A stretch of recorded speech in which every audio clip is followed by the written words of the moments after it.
कि मेरा पति भी मर गया, मेरी बच्ची भी मर गई और मेरे कमाने वाला कोई नहीं है। मैं बच्चिन को पेट में कैसे पालूंगा।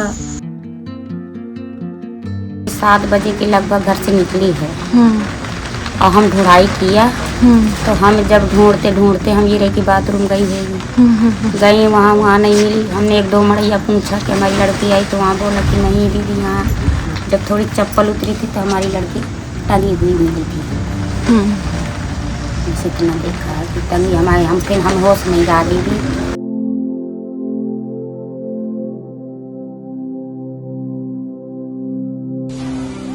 पांचवें चरण के चुनाव के ठीक 3 दिन पहले 17 मई को प्रधानमंत्री नरेंद्र मोदी ने हमीरपुर की राठ तहसील में चुनावी जनसभा की। 44 साल पहले प्रधानमंत्री रहते हुए इंदिरा गांधी ने यहां जनसभा की थी।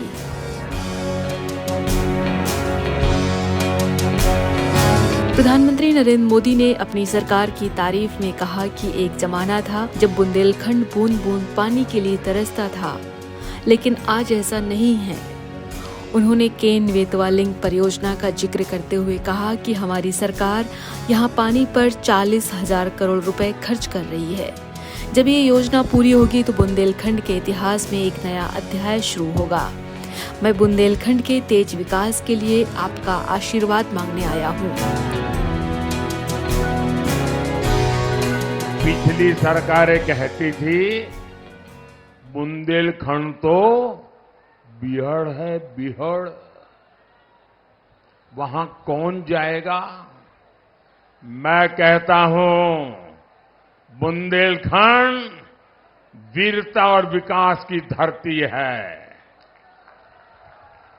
और वो कहते थे कौन जाएगा, मैं कहता हूं कौन नहीं आएगा। उनके इस लंबे चौड़े भाषण में 3-4 महीने पहले 2 नाबालिग दलित बच्चियों की कथित तौर पर बलात्कार के बाद आत्महत्या और हफ्ते भर के भीतर आरोपी द्वारा मामले में समझौते का दबाव बनाने के बाद एक मृतका के पिता ने आत्महत्या कर ली थी।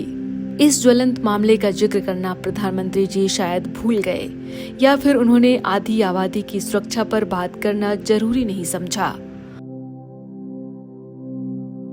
इस जनसभा से करीब 40 किलोमीटर दूर मृतक के परिजन आस लगाए ही बैठे रहे। यूपी का यह कोई पहला दलित मामला नहीं है। मेरे संज्ञान में ऐसे कई दलित मामले हैं जिनमें घटना के बाद या तो सर्वाइवर आत्महत्या कर लेती है या फिर परिवार का कोई सदस्य। राठ से करीब 100 किलोमीटर दूर जालौन जिले में एक नाबालिग के साथ पिछले साल रेप हुआ था। पुलिस की हीला हवाली से तंग आकर 5 जून 2023 को लड़की के पिता ने अपनी जान ले ली।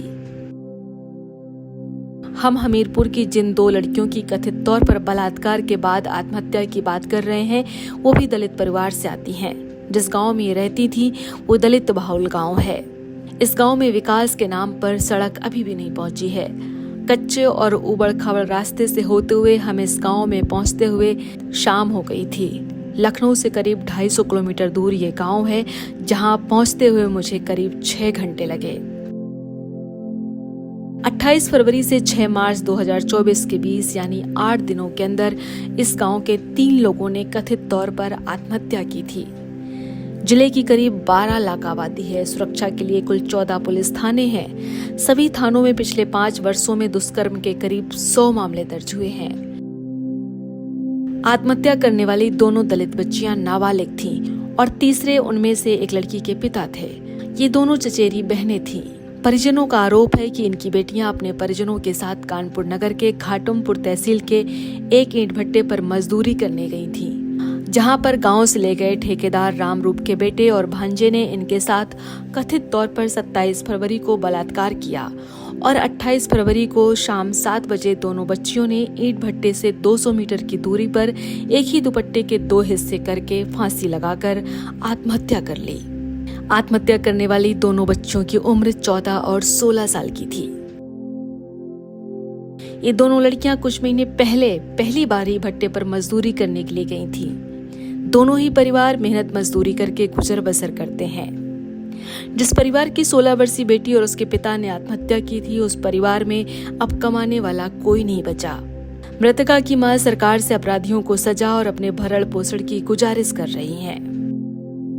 जब आपके पति ने आत्महत्या की थी तो आप बता रही थी कि जो आरोपी परिवार है उन्होंने धमकी दी थी। धमकी दी थी उन्होंने। क्या कह रहे थे वो लोग? वो कह रहे थे कि अपना केस वापस कर लो और नहीं तो तुमको मरवा डालेंगे। तो घटना के एक दिन पहले वो लोग धमकी देने आए थे? जिस दिन उन्होंने फांसी लगाई है उसके एक दिन पहले रात में आप बता रही हैं? एक दिन पहले रात में आए थे।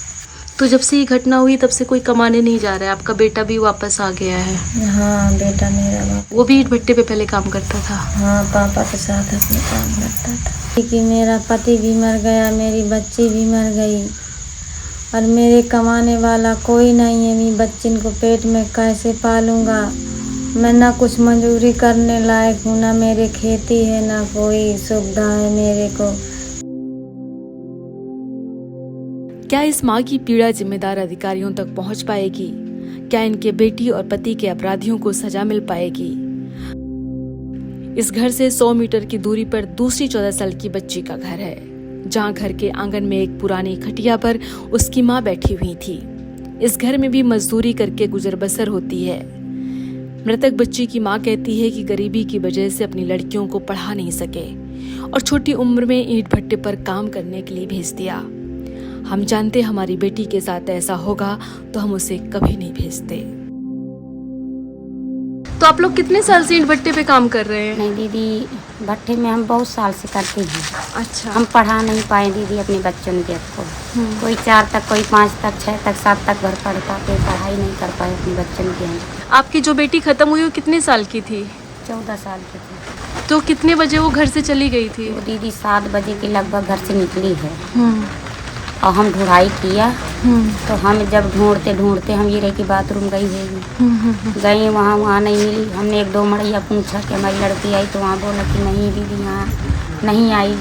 फिर हमने हमारा बच्चा गया देखने, उसकी बच्ची गई। वो बोला कि जब थोड़ी चप्पल उतरी थी तो हमारी लड़की टंगी हुई मिली थी।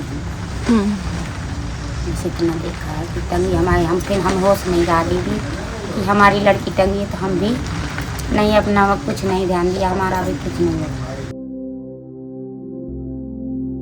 इन परिवारों की गरीबी का अंदाजा इनके घरों में जाकर समझा जा सकता है। शुरुआत में इस मामले ने काफी तूल पकड़ा था। देश के अलग अलग हिस्सों में रहने वाले लोगों में आक्रोश और गुस्सा था। सोशल मीडिया पर लोगों का गुस्सा साफ तौर पे दिखाई दे रहा था। विपक्ष पार्टियों ने भी इस घटना की घोर निंदा की थी, लेकिन गुजरते वक्त के साथ शायद अब ये घटना किसी के जेहन में ही नहीं रही।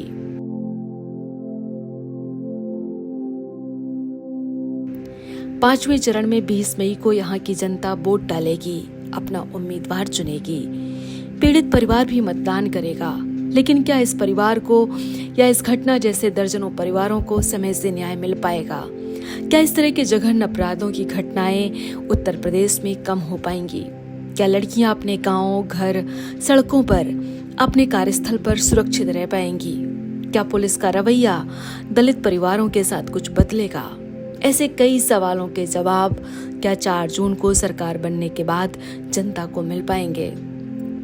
शेड्स ऑफ रूरल इंडिया के लिए हमीरपुर से नीतू सिंह की ये ग्राउंड रिपोर्ट।